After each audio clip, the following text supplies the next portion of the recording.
अस्सलाम वालेकुम। આજના આ કાર્યક્રમના અધ્યક્ષ આદરણીય રફીક સાહેબ તથા કોમર્સ ચેમ્પિયનશિપના મેમ્બર્સ ઉપસ્થિત વાલી મિત્રોમાં પણ આદરણીય બહેનો કે જેમની ખૂબ સારી એવી સંખ્યા છે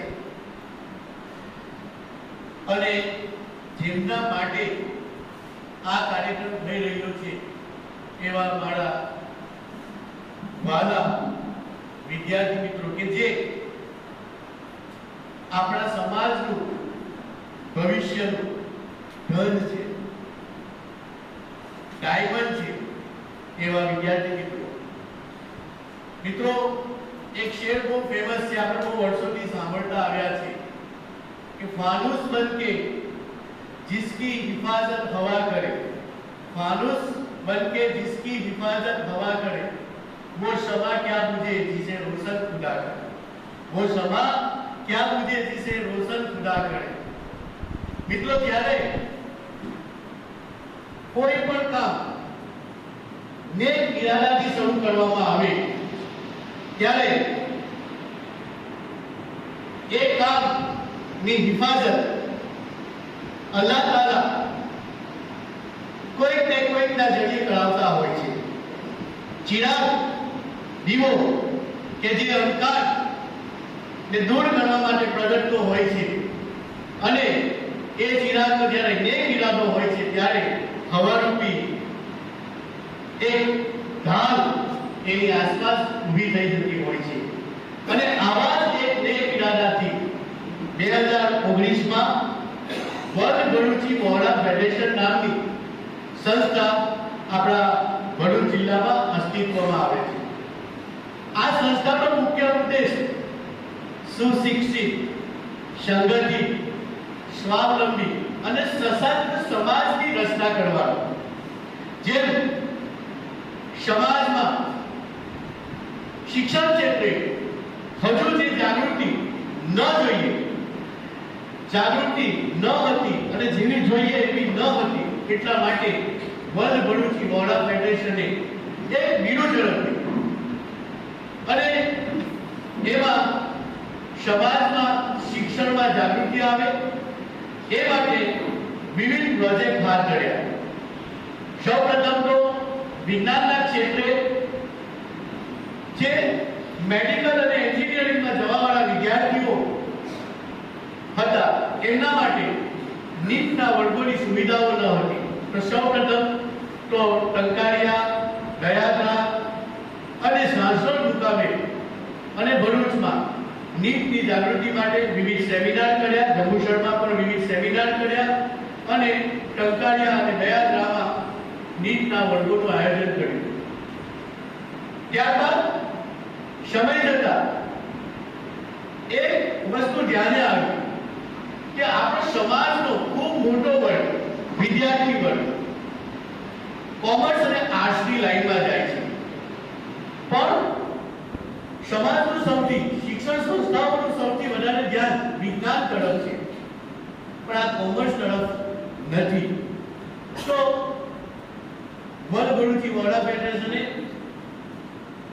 ટીમ કોમર્સ ની રચના કરવામાં આવી અને એના હેડ તરીકે રફીક સાહેબને નિમવામાં આવ્યા અને એની સાથે અલગ અલગ શિક્ષકો કે જે આપણી સામે અહીંયા પ્રથમ હરોળમાં બેઠા છે અને ઇન્શાઅલ્લાહ તમારી સામે પણ આવશે એ શિક્ષકો જે આ તરફ જંબુસરથી ભરૂચ સુધી વિવિધ મીટિંગોમાં લેક્ચર્સ લેવા માટે પોતાનો કિંમતી સમય કાઢી અને આ કોમર્સ ચેમ્પિયનશિપ ને એક જોરદાર એક વટવૃક્ષ બનાવવાનો પ્રયત્ન કરી રહ્યા છે।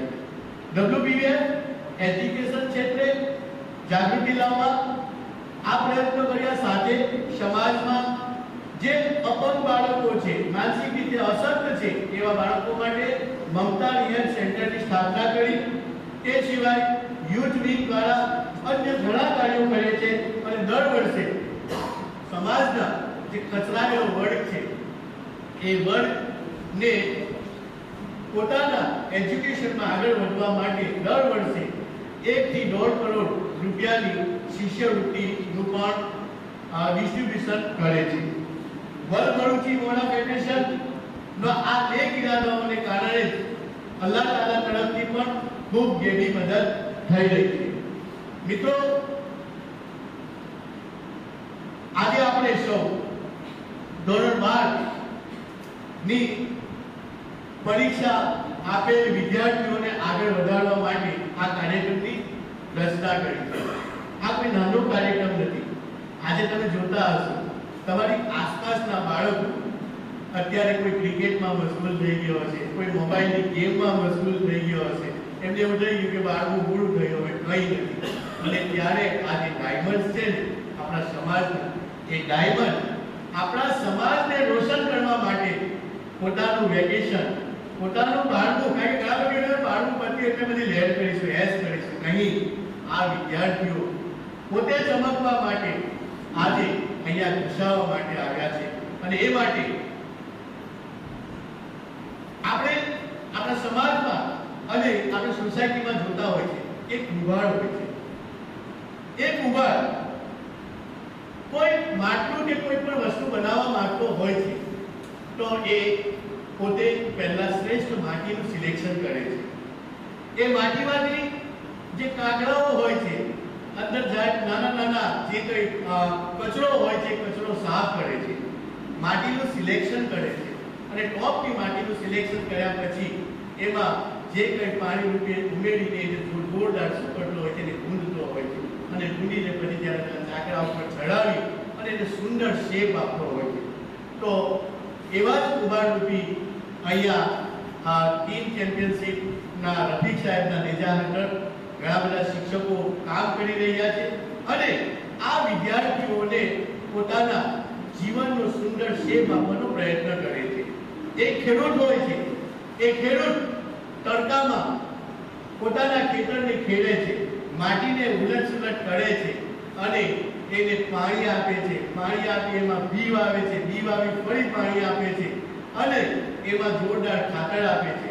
તો એ ખાતર રૂપી જે ખેડૂત પેલા વૃક્ષને અથવા પેલા છોડને ઉગાડવા માટે અને સુંદર ખીલવવા માટે જેમ પ્રયત્ન કરે છે, તેમ અહીંયાના શિક્ષકો દિન રાત જોરદાર ટીમ સાથે વિદ્યાર્થીઓને આગળ ખીલવવા માટેનો પ્રયત્ન કરે છે. વિદ્યાર્થીઓનો એક વસ્તુ ખાસ છે, જે બહુ મજાનો શેર છે. જુઓ, તમે આગળ વધશો તો મુશ્કેલીઓ આવશે, પણ એક શેર છે બહુ જોરદાર છે. બુજી સમા ભી જલ सकती है, બુજી સમા ભી જલ सकती है. આ મને એટલા માટે યાદ આવે છે કે તમને આગળ વાત કરું છું. तूफानों से कश्ती भी निकल सकती है, तूफानों से कश्ती भी निकल सकती है.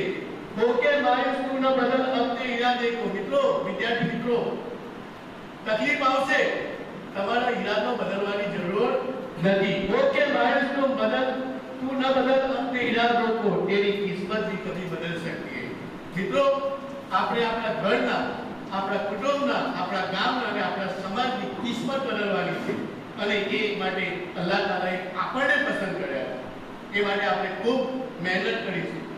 હવે જુઓ, જ્યારે માણસને તરસ હોય ને અને તરસ લાગી હોય તો ગમે તે જઈને પાણી શોધી લાવશે, અથવા ભૂખ લાગી હોય તો ગમે તે કરીને પણ એ પોતાનું પેટ ભરવા માટે રોટલો શોધી લાવશે. ગઈકાલે એક વિદ્યાર્થી મારા સંપર્કમાં આવ્યો. જો અહીંયા તો શું છે કે વિદ્યાર્થીઓને આપણે સિલેક્શન કરતા હોય છે, આપણા ક્રાઇટેરિયામાં જે ન આવે એને આપણે સીએ ના કોર્સમાં જોઈન નથી કરી શકતા. પણ એવું નથી હોતું કે વિદ્યાર્થી એના માટે લાયક નથી. જો એ પ્રયત્ન કરે તો એ લાયક બની શકતો હોય છે. ગઈકાલે જ એક વિદ્યાર્થી આપણા WBFના ક્રાઇટેરિયામાં ન આવ્યો, કોમર્સ ચેમ્પિયનશિપ અને સીએ ના ક્લાસ માટે પસંદ ન થયો. પણ એ વિદ્યાર્થીની નેમ હતી કે મારે સીએ કરવું છે. એ વિદ્યાર્થી સીધો રવિશંકરના ક્લાસમાં સુરત પહોંચે છે અને સુરત પહોંચીને ત્યાં ક્લાસ કરે છે. ગઈકાલે મને એવું કહ્યું કે સાહેબ, હું ટંકાળિયાથી સુરત અપડાઉન કરું છું આ ક્લાસ કરવા માટે. આજે બેઠા છે ને વિદ્યાર્થીઓ, જ્યારે ભૂખ હોય ને વિચારી લો, ટ્રેનમાં 2 કલાક અને 3 કલાકના ક્લાસ માટે ટંકારિયાથી સુરત અપડાઉન કરે છે. કુદરતી મારી કોન્ટેક્ટમાં આવ્યો એટલે મેં પછી પીએમઈટીના જે કરતા હતા છે મોહમ્મદ સાહેબ અને રફીક સાહેબ સાથે વાત કરી અને એમને કહ્યું કે સાહેબ જ્યારે જેને ભૂખ છે એની ભૂખને સંતોષવાની આપણી જવાબદારી છે અને ઇન્શાઅલ્લાહ વિદ્યાર્થીને આપણે પીએમઈટી હોસ્ટેલમાં એને રાખીએ અને રાખીને એને જે કંઈ સુવિધાઓ મળવી જોઈએ એ આપણે આપીશું. એટલે વિદ્યાર્થી મિત્રો, જ્યારે તમે સીએ અથવા તો આ એજ્યુકેશન, ઇંગ્લિશમાં કહેવત છે કે English is the major window of the world. એને જો તમે ઇંગ્લિશ કાઢી નાખો અને એજ્યુકેશન મૂકી દો તો education is the major window of the world. જેમ આપણે રૂમની જ્યારે બારી ખોલીએ છીએ તો દુનિયા, બહારની દુનિયા આપણી બારીમાં અંદર આવે છે, પ્રકાશ બહારનો અંદર આવે છે, બહારની હવા અંદર આવે છે. તે જ્યારે આપણે શ્રેષ્ઠ એજ્યુકેશન મેળવીશું ત્યારે આપણે આખી દુનિયા આપણી પાસે આવશે. ઇન્શાઅલ્લાહ આપ સૌ ખૂબ મહેનત કરશો, ખૂબ આગળ વધશો અને અહીંયા જે મા બહેનો અને વાલીઓ, કારણ કે આજે અહીંયા તો મહેનત કરવામાં આવે છે પણ વિદ્યાર્થી 24 કલાકમાંથી માની લો કે 6 કલાક વર્ગમાં હોય છે, બાકીનો મોટાભાગનો સમય વાલી પાસે વિતાવતો હોય છે. ત્યારે એક હાથે તાળી ન પડે અને વાલી મિત્રોને ખાસ કરીને બહેનોને વિનંતી કરીશ કે ખબર હશે કે ભાઈ આ ઘરનો જે પુરુષ હોય છે એ તો પોતાના કામ ધંધે બહાર જતો હોય છે, તો બહેનો ઘરમાં હોય છે, તો આપણા બાળકનો સમય વ્યતીત ન થાય અને સમય એજ્યુકેશનમાં જ એ ઉપયોગ કરે એવી આપ ખૂબ કાળજી રાખશો. આ સાથે હું મારી વાણીને વિરામ આપું છું.